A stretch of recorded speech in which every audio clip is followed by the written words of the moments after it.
Baik, bismillahirrahmanirrahim. Assalamualaikum warahmatullahi wabarakatuh. Jadi, pada kesempatan kali ini saya akan coba untuk membuat video membahas bab pertama dalam fisika kelas 10, yaitu mengenai hakikat fisika dan prosedur ilmiah. Nah, jadi saya akan coba untuk menjelaskan materi ya. Biasanya kan saya menjelaskan soal-soal aja tuh ya. Tapi pada kesempatan kali ini saya akan coba untuk menjelaskan materi yang ada dalam fisika. Ya, dalam hal ini sekarang adalah bab hakikat fisika dan prosedur ilmiah. Nah, saya izin menggunakan PPT yang dibuat oleh Bu Dewi Anggraini SPD, guru di SMA Korpri. Nah, jadi saya akan kasih kredit begitu ya di pojok kiri bawah kalau misalkan ini dibuat oleh Ibu Dewi Anggraini SPD. Baik, kita lanjutkan ya. Kita akan melanjutkan pembahasan kita, yaitu mengenai hakikat fisika dan prosedur ilmiah. Nah, pada kesempatan kali ini saya akan hanya membahas mengenai hakikat fisika. Mungkin untuk prosedur ilmiah akan saya bahas di pertemuan selanjutnya. Baik, ini kompetensi dasar saya bisa lewatkan. Nah, kita akan ke pertanyaan yang paling paling ini dulu ya, paling inti. Apa itu sebetulnya fisika? Nah, fisika sendiri adalah secara definisi begitu, adalah ilmu pengetahuan alam yang mempelajari gejala-gejala alam atau fenomena-fenomena alam atau fisis yang berhubungan dengan materi, energi, serta interaksi antar keduanya. Misalkan ya fenomena alam petir. Nah, itu dipelajari dalam fisika. Kenapa? Kenapa dipelajari? Karena kembali lagi fisika adalah ilmu yang mempelajari mengenai gejala-gejala alam, dan petir itu adalah salah satu gejala alam yang ada di sekitar kita. Nah, maka itu bisa dipelajari dalam fisika. Ada penjelasannya dalam fisika. Nah, jadi kalau misalkan teman-teman bilang fisika itu adalah ilmu yang hitung-hitungan, salah. Kenapa? Karena fisika itu dia tumpuannya adalah dari gejala-gejala alam. Ilmu yang berbasis kepada gejala-gejala alam berdasarkan observasi. Dari kita mengobservasi, disitulah kita mendapatkan ilmu fisika. Nah, hitung-hitungan atau matematika itu hanya sebagai alat dalam fisika, alat untuk menganalisis suatu gejala alam. Tapi pada hakikatnya fisika itu adalah ilmu yang mempelajari gejala alamnya. Hitung-hitungannya cuma bantuan aja, cuma sebagai tool, sebagai alat begitu. Tapi memang dalam fisika harus bisa berhitung, bisa bermatematika. Karena untuk menganalisis suatu kejadian alam memang kita perlu yang namanya matematika. Tapi bukan berarti fisika itu full hitung-hitungan, tidak. Karena dia itu kembali lagi adalah basisnya adalah gejala alam. Jadi yang sebetulnya dipelajari adalah gejala alam ya. Matematika hanya alat bantu. Nah, hakikat fisika. Nah, menurut definisi, fisika ini ada beberapa hakikatnya. Nah, hakikat yang pertama adalah hakikat fisika sebagai produk. Nah, fisika ini, jadi kita tahu ya bahwa fisika ini dari fisika dapat dihasilkan produk-produk. Nah, produk yang dimaksud adalah berupa fakta, konsep, prinsip, hukum, rumus, teori, model. Jadi dari fisika ini dihasilkan produk-produk berupa itu. Begitu. Jadi salah satu hakikat fisika adalah sebagai produk ya, di mana fisika ini menghasilkan kumpulan-kumpulan pengetahuan yang berupa tadi ya fakta, konsep, dan seterusnya. Selanjutnya adalah hakikat fisika sebagai sikap. Nah, sikap ya, jadi melalui pemikiran seorang mampu bersikap dan bertindak sehingga bisa melakukan kegiatan ilmiah. Dalam melakukan kegiatan ilmiah, seseorang harus memiliki sikap rasa ingin tahu, ya, sikap objektif, percaya diri, jujur, terbuka. Inilah makna fisika sebagai sikap. Jadi, hakikat fisika ini adalah sebagai sikap. Artinya apa, ya? Fisika ini mengajarkan kita bagaimana caranya kita dalam melakukan observasi, dalam melakukan eksperimen, dalam melakukan analisa, itu kita harus disertai dengan sikap objektif, harus percaya diri, harus jujur, harus terbuka, bersikap ilmiah, berpikir kritis, bernalar kreatif begitu. Sehingga disinilah fisika hadir sebagai sikap gitu yang membuat orang-orang itu dalam dalam mempelajari fisika itu harus disertai rasa yang tadi saya sebutkan, harus rasa percaya diri, jujur, terbuka, dan lain-lainnya. Jadi itulah hakikat fisika sebagai sikap. Nah, selain itu, fisika adalah juga sebagai proses. Hakikat fisika adalah sebagai proses. Nah, proses maksudnya seperti apa proses? Nah, dalam fisika itu ya untuk tadi ya, untuk menghasilkan fakta, konsep, prinsip, hukum, dan lain-lainnya, untuk menghasilkan kumpulan-kumpulan pengetahuan perlu dilakukan eksperimen, perlu dilakukan hipotesis, harus dilakukan penyelidikan, pengamatan. Nah, itulah hakikat fisika sebagai proses bahwa untuk menghasilkan kumpulan-kumpulan itu, kumpulan-kumpulan pengetahuan, perlu yang dinamakan proses, yaitu proses tadi pengamatan, pengukuran, penyelidikan, dan publikasi. Nah, itu adalah hakikat fisika.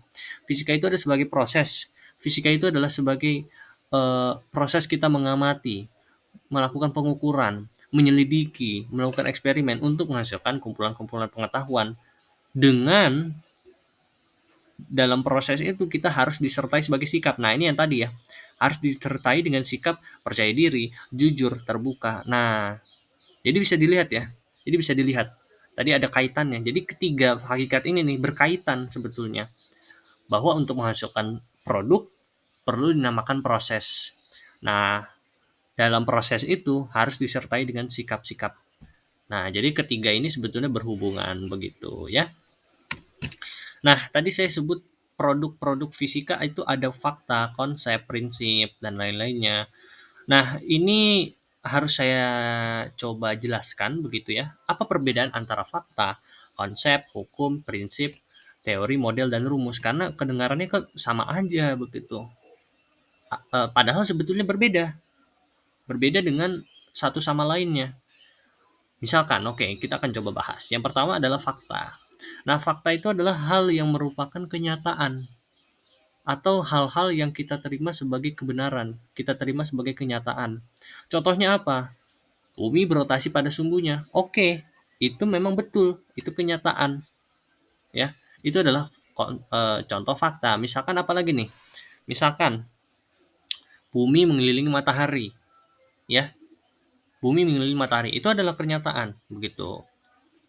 Jadi hal-hal yang sudah kita terima sebagai kenyataan. Tetapi memang biasanya kalau fakta ini bahasanya itu ya umum begitu ya. Bumi berotasi pada sumbunya. Oke, udah kayak gitu aja. Itu memang kebenaran, tetapi memang belum terlalu bahasanya itu nggak terlalu ilmiah. Biasanya ciri-ciri fakta itu masih berupa ya udah bahasanya itu bahasa kehidupan sehari-hari begitu, bahasa sehari-hari bukan bahasa yang cukup ilmiah.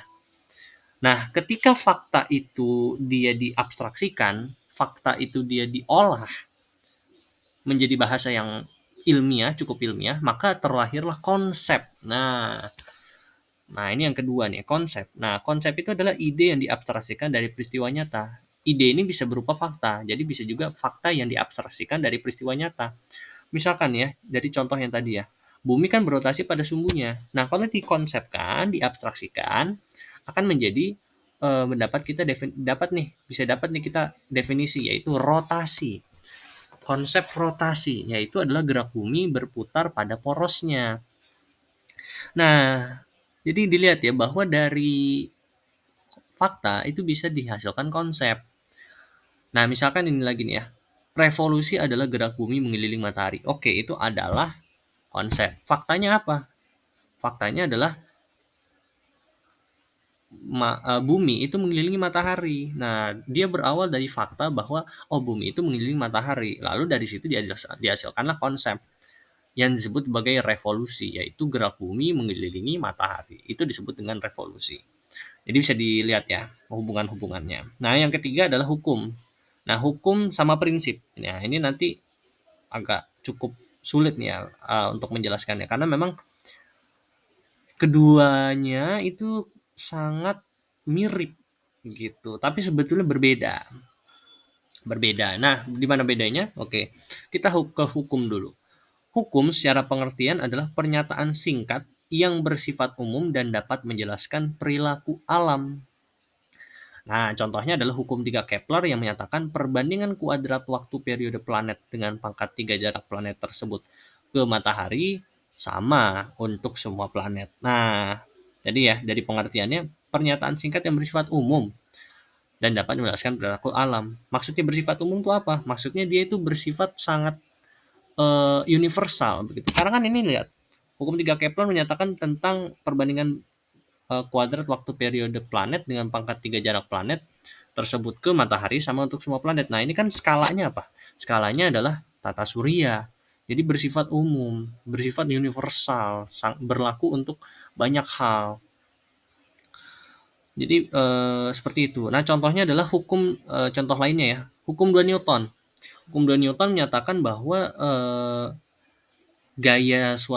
jumlah gaya suatu benda itu akan sama dengan masanya dikalikan dengan percepatannya. Sigma F sama dengan ma. Ya, hukum 2 Newton, sigma F sama dengan ma, saya yakin sudah pernah mendengar begitu ya. Nah, itu kan berlaku umum gitu ya untuk semua gerak lurus ya, untuk semua gerak yang ada di bumi, yang ada di alam semesta.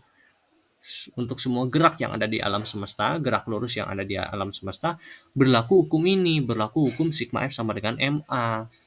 Jadi bisa dilihat ya bahwa dia bersifat sangat umum, dia bersifat menyeluruh, universal begitu. Sedangkan prinsip ya, prinsip adalah pernyataan singkat yang bersifat khusus dan dapat menjelaskan perilaku alam. Contohnya adalah ini, suatu objek dapat bergerak melingkar karena ada gaya sentripetal. Nah, ini lihat ya, suatu objek dapat bergerak melingkar karena ada gaya sentripetal. Artinya, dia ada gaya sentripetal kalau dia hanya bergerak pada gerak melingkar. Kalau objek itu bergerak dengan gerak melingkar. Kalau tidak bergerak melingkar, maka tidak berlaku prinsip ini. Prinsip adanya gaya sentripetal. Karena hanya berlaku pada saat gerak melingkar. Jadi prinsip ini adalah pernyataan singkat yang memang hanya berlaku pada kasus-kasus khusus. Dalam hal ini cuma hanya kasus gerak melingkar. Nah, prinsip ini juga dikatakan sebagai bisa juga dikatakan sebagai hukum yang dia berlaku pada kasus-kasus khusus atau special case gitu ya. Jadi adalah hukum yang terspesialisasi pada suatu kasus khusus. Itu biasanya juga bisa dikatakan prinsip itu seperti itu. Karena ini sebenarnya kan suatu objek dapat bergerak melingkar karena ada gaya sentripetal. Nah, ini kan sebetulnya adalah kasus khusus daripada hukum 2 Newton. Hukum 2 Newton yaitu sigma F sama dengan ma yang dia itu menjelaskan tentang gerak. Nah, tapi dalam prinsip ini, prinsip suatu objek dapat bergerak melingkar karena ada gaya sentripetal, itu dia berlaku hanya pada gerak melingkar. Nah, gerak melingkar kan itu salah satu dari gerak begitu ya.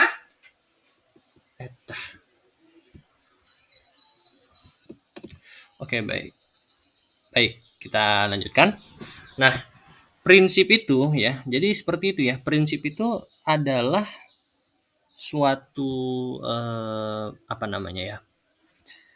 Hukum ya, kembali lagi hukum yang dispesialisasi, yang hanya berlaku pada kasus-kasus khusus ya. Karena kan tadi ya, ini contohnya ya yang tadi saya sebutkan, ini dia kan benda bergerak melingkar kan itu salah satu kasus khusus daripada hukum 2 Newton. Sehingga prinsip ini hanya berlaku pada benda yang bergerak melingkar. Kalau bergerak lurus gak ada yang namanya garis sentripetal. Nah, jadi seperti itu ya. Baik, selanjutnya ada yang namanya teori. Nah, apa itu teori? Ya, teori itu adalah penjelasan berdasarkan pengamatan yang didukung oleh hasil eksperimen. Nah, yang menjadi pembeda adalah dia bisa dibantah. Contohnya adalah teori atom Thomson, yang mana teori atom Thomson itu menyatakan bahwa atom merupakan bola pejal yang bermuatan positif dan di dalamnya tersebar muatan negatif elektron. Contohnya adalah itu. Nah, penjelasan berdasarkan pengamatan yang didukung oleh hasil eksperimen. Jadi teori ini digunakan untuk menjelaskan suatu hasil eksperimen. Ya. Untuk menjelaskan suatu hasil eksperimen biasanya. Nah, jadi misalkan teori atom Thomson ini. Nah, kenapa dia bisa menyatakan bahwa atom ini merupakan bola pejal? Karena dia melakukan eksperimen terlebih dahulu. Melakukan eksperimen. Lalu menyatakan bahwa bola pejal itu adalah bentuknya atom. Bentuk atom adalah bola pejal. Nah, tetapi ya ciri-ciri dari teori ini adalah bisa dibantah. Karena sebetulnya dalam contoh ini, teori atom Thomson ini ada teori bantahannya, yaitu teori atomnya Rutherford, yang mana menyatakan bahwa atom itu bukan pola pejal, tapi adalah berupa kebanyakan daripada atom itu adalah ruang kosong. Jadi dia bisa dibantah teori ini. Sebetulnya mudah sih ya untuk membedakannya antara teori ya. Teori itu biasanya memang kelihatan lah perbedaannya secara jelas teori itu seperti apa. Nah, selanjutnya adalah model. Nah, model itu adalah visualisasi suatu sistem atau fenomena alam untuk memudahkan pemahaman. Nah, contohnya adalah ini, model atom Thomson. Di mana model atom Thomson ini, sebentar saya laser pointer. Nah, di mana teori model atom Thomson ini ya, ini adalah model atom Thomson yang berupa bola pejal. Nah, ini adalah contoh model gitu ya. Sebenarnya gampang ya untuk membedakan model karena untuk tahu oh ini model gitu itu gampang sih ya karena biasanya model itu berupa gambar atau berupa video begitu, video visualisasi. Pokoknya model itu adalah visualisasi. Nah, selanjutnya adalah rumusnya. Rumus itu adalah suatu pernyataan matematis dari produk-produk ilmiah. Tadi kan ada hukum, ada prinsip begitu ya, ada teori. Eh nah, tadi kan saya bilang ya bahwa rumus itu adalah suatu pernyataan matematis dari produk-produk ilmiah. Nah, ya gampang ya sebetulnya. Biasanya kalau rumus itu untuk membedakannya dia biasanya berupa persamaan begitu. Nah, misalkan ini ya, sigma F sama dengan MA. Itu kan adalah pernyataan matematis daripada hukum 2 Newton. Nah, itu gampang lah ya kalau rumus begitu. Oke. Jadi ada 7 jenis daripada produk-produk fisika. Fakta, konsep, hukum, prinsip, teori, model, dan rumus. Nah, selanjutnya adalah ruang lingkup fisika. Nah, ruang lingkup fisika itu ada dua sebetulnya ya, yaitu fisika klasik dan mekanika kuantum. Dulu pada saat sebelum abad ke-20 ya, abad ke-20 sebelum abad ke-20, itu fisika itu cuma ada fisika klasik, teman-teman. Jadi cuma ada fisika klasik yaitu mekanika yang mempelajari mengenai gerak benda, terus termodinamika, jadi mempelajari mengenai kalor, panas begitu ya, dan perubahan energi. Terus juga ada bunyi, optikan ya. Optikan itu mempelajari mengenai sikap dan perilaku cahaya. Terus ada listrik magnet, yaitu kelistrikan dan kemagnetan. Dulu pada saat sebelum abad ke-20 cuma ada fisika klasik. Udah, orang ngira bahwa pada saat sebelum abad ke-20 fisika itu udah selesai sebetulnya. Semua gejala alam itu sudah dapat dipelajari dengan ilmu fisika. Kita mengiranya begitu. Karena ya makanya orang-orang juga yang mau masuk ke jurusan fisika pada waktu itu, ngapain gue masuk ke fisika? Orang ilmu fisika udah selesai, semua udah dibahas begitu. Nah, lalu pada abad ke-20 hancur leburlah itu fisika klasik. Kenapa? Karena muncul ruang baru dalam fisika, yaitu mekanika kuantum. Dan fisika klasik sangat hancur dengan adanya mekanika kuantum. Karena mekanika kuantum ini benar-benar beda banget dengan fisika klasik. Sangat-sangat berbeda, gitu ya. Nah, kenapa? Karena memang prinsip kerjanya itu berbeda. Dia mempelajari mengenai hal-hal yang sangat kecil seperti atom, seperti elektron, dan juga mempelajari mengenai ya banyak ya, pokoknya hal-hal yang kecil begitu. Dan memang hal-hal yang sangat kecil ini berbeda ruangnya, berbeda cara kerjanya dengan benda-benda yang bisa kita lihat secara sehari-hari begitu ya. Nah, makanya mekanika kuantum ini membuat fisika fisika itu sangat berubah begitu. Dan dia muncul pada saat abad ke-20. Nah, mekanika kuantum ini ada fisika suhu rendah, ada fisika kuantum ya. Fisika yang mempelajari pada saat benda di suhu rendah, yaitu 0 Kelvin. 0 Kelvin ini disebut sebagai suhu mutlak begitu ya. Suhu mutlak. Dan tidak pernah ada sejarahnya sih ya 0 Kelvin itu.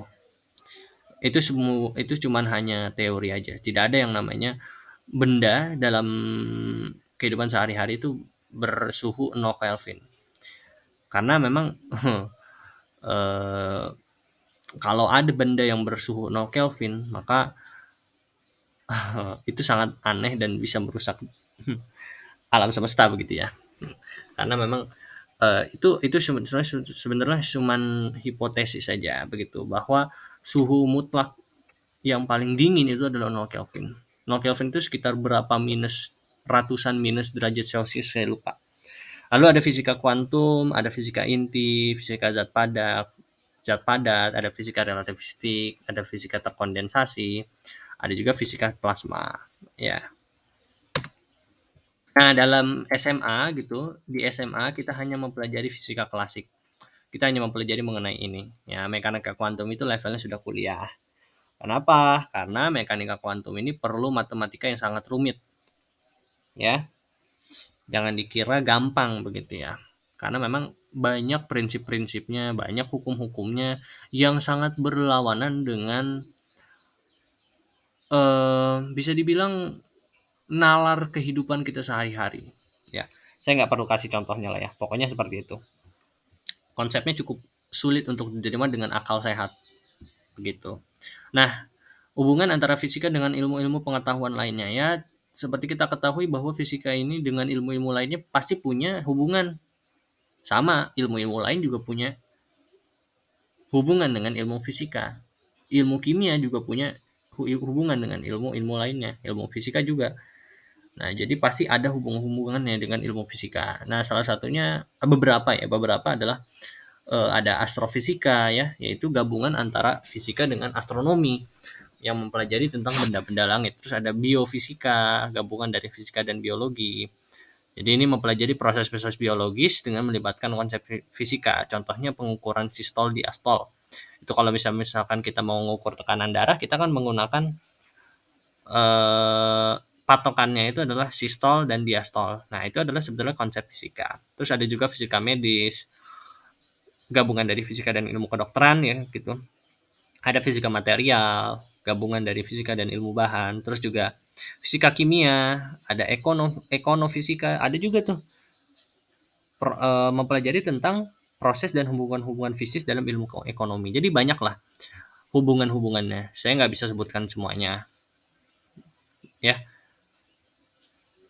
Jadi itu salah satunya. Nah, selanjutnya ya. Selanjutnya apa itu metode ilmiah? Lanjutnya, nah metode ilmiah. Apa itu metode ilmiah? Nah, metode ilmiah adalah prosedur dalam mendapatkan pengetahuan yang bisa dikatakan sebagai ilmu.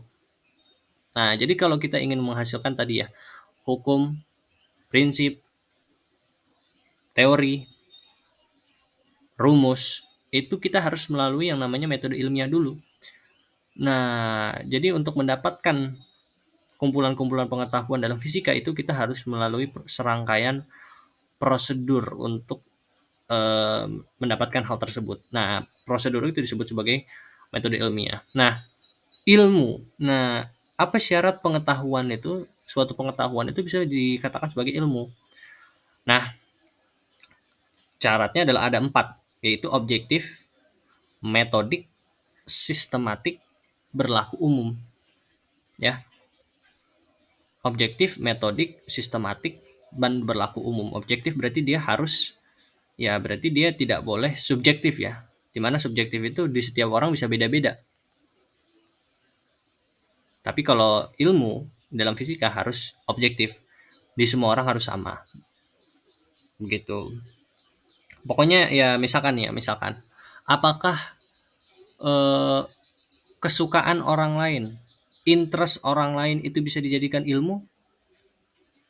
Nggak bisa. Kenapa? Karena dia tidak objektif.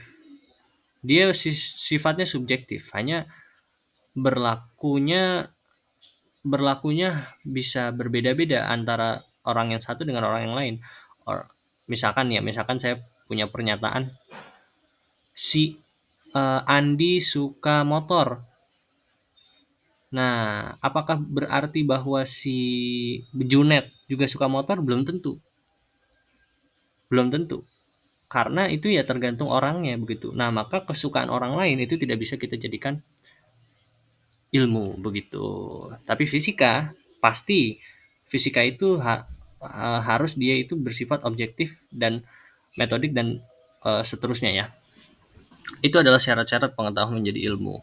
Nah, kriteria metode ilmiah ya, bagaimana caranya kita melakukan prosedurnya.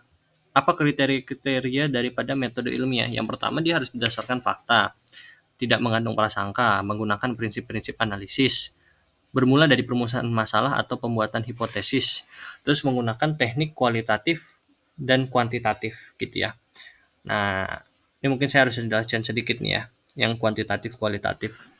Penelitian itu ada dua jenisnya ya, ada penelitian kuantitatif, ada penelitian kualitatif.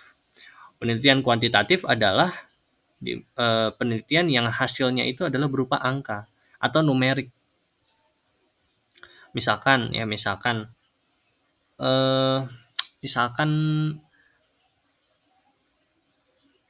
berapa kemungkinan kita menemukan elektron di posisi X gitu. Nah, kalau dalam penelitian kuantitatif itu nanti hasilkannya dalam bentuk angka. Misalkan ya tadi berapa kemungkinan untuk menemukan elektron di posisi X begitu. Nah, nanti hasilnya akan berupa angka. Misalkan dari 1 sampai 10 berapa kemungkinannya? 3 atau 5 atau 7. Nah, kalau kualitatif, nah dia berbeda. Kualitatif itu dia mendeskripsikan hasilnya itu dia adalah berupa deskripsi atau narasi begitu, bukan kuantitatif. Jadi kalau misalkan ada topik penelitian nih, apakah penggunaan minyak goreng curah dalam menggoreng suatu masakan itu berpengaruh kepada kesehatan? Nah, kalau di kuantitatif itu dia biasanya berupa angka begitu ya. Misalkan dari 1 sampai 10 seberapa berpengaruh? Misalkan 5 atau 7 begitu. Nah, tapi kalau di kualitatif dia dideskripsikan.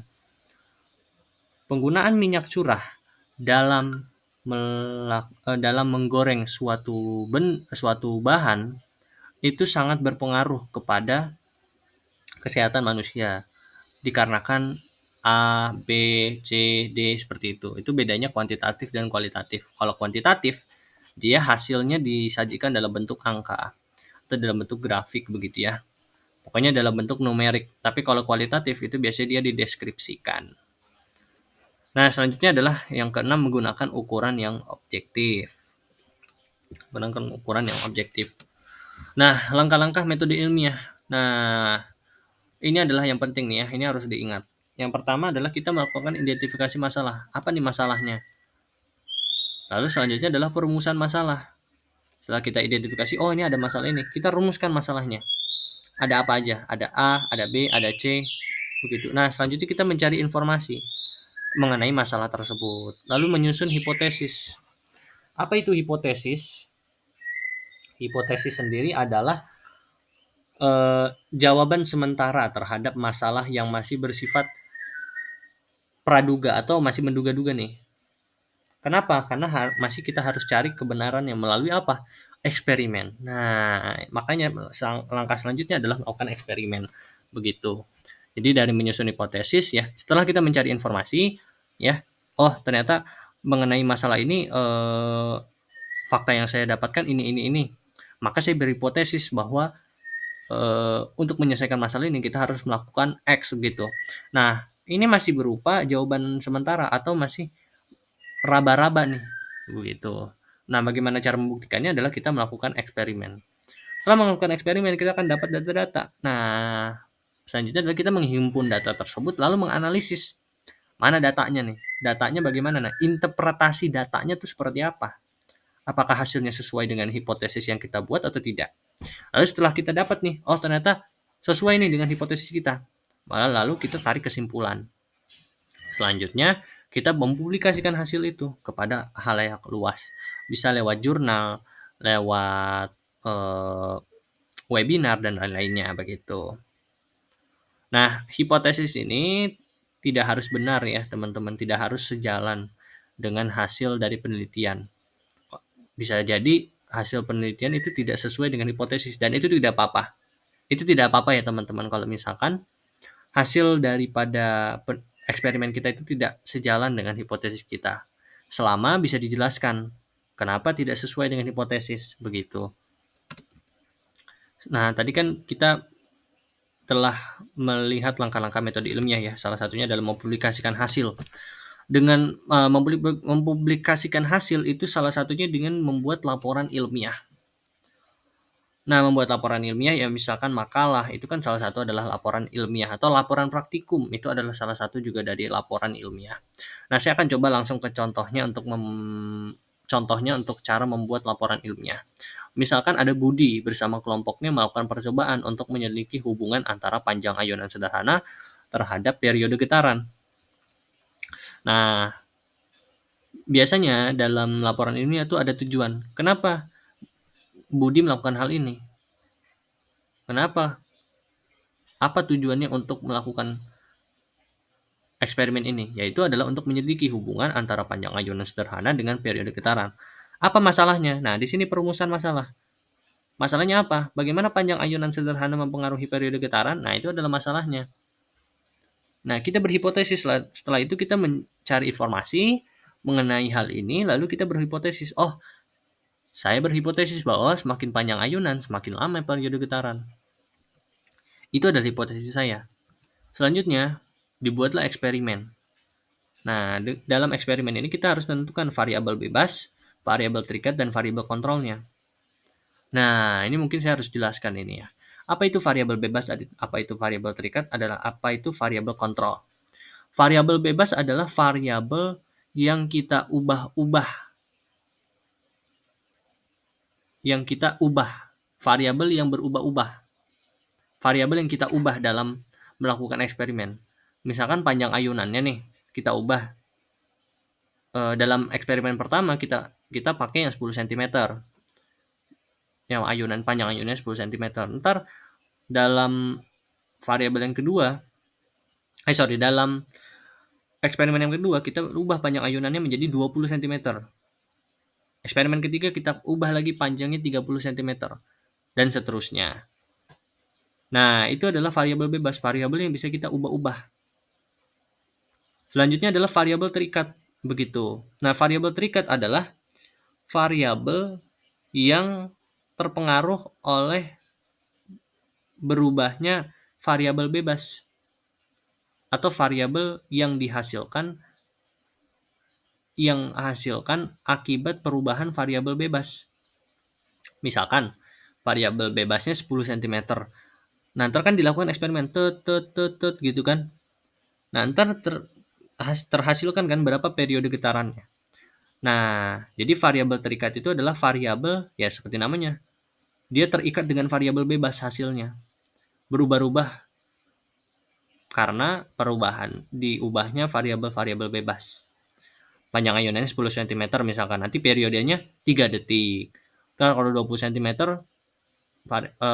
periodenya jadi 6 detik. Ntar kalau misalkan 30 cm variabel bebasnya periodenya jadi 9 detik. Jadi dia variabel yang dia berubah-ubah karena diubahnya variabel bebas. Karena perubahan variabel bebas begitu.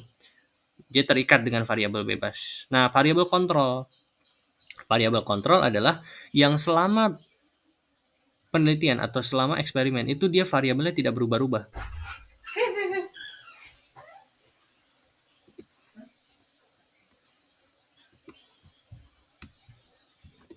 Oke. Baik, kita lanjutkan.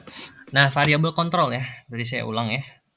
Variabel kontrol adalah variabel yang dia selama eksperimen itu dia tetap begitu ya. Besarnya itu tetap. Nah, tadi kan saya bilang ya, misalkan eksperimen pertama, variabel bebasnya 10 cm, panjang ayunannya 10 cm, nanti dapat periodenya 3 detik. Nah, beratnya misalkan 50 gram.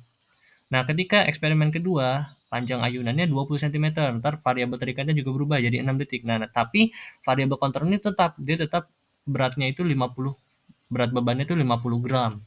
Ntar pas eksperimen ketiga, panjang ayunannya 30 cm, variabel terikatnya yaitu periode getaran jadi 6 detik. Nah, variabel kontrol yaitu berat beban akan tetap 50 gram. Jadi selama eksperimen dia akan nilainya sama. Oke, seperti itu.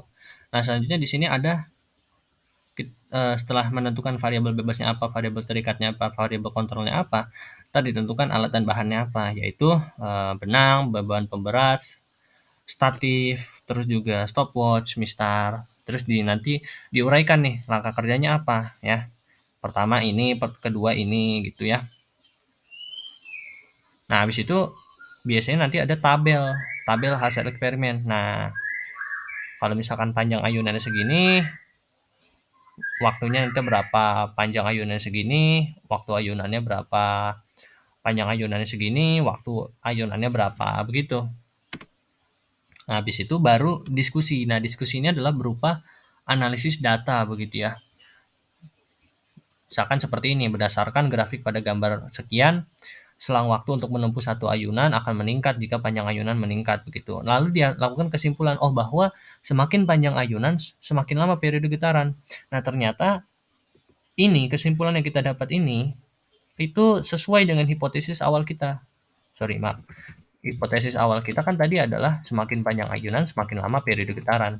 Nah, ternyata setelah didapatkan dari hasil eksperimen itu, kesimpulan yang didapat adalah semakin panjang ayunan, semakin lama periode getaran. Sehingga hipotesis dapat diterima. Nah, jadi itu adalah mengenai laporan ilmiah. Nah, alhamdulillah kita telah selesai di pembahasan kita mengenai hakikat ilmiah. Jadi sekian mengenai hakikat ilmiah begitu ya. Semoga bisa mengerti mengenai hakikat ilmiah ya, hakikat fisika. Nah, hakikat fisika ya. Kenapa sih di hakikat ilmiah ya? Ya, semoga teman-teman bisa mengerti mengenai hakikat fisika itu seperti apa. Nah, mungkin nanti akan saya berikan beberapa contoh soal mengenai hakikat fisika sebagai bahan belajar untuk teman-teman agar bisa semakin mengerti. Nanti saya akan juga buat video mengenai tentang keselamatan kerja ya, karena kan bab ini mengenai hakikat fisika dan keselamatan kerja. Oke.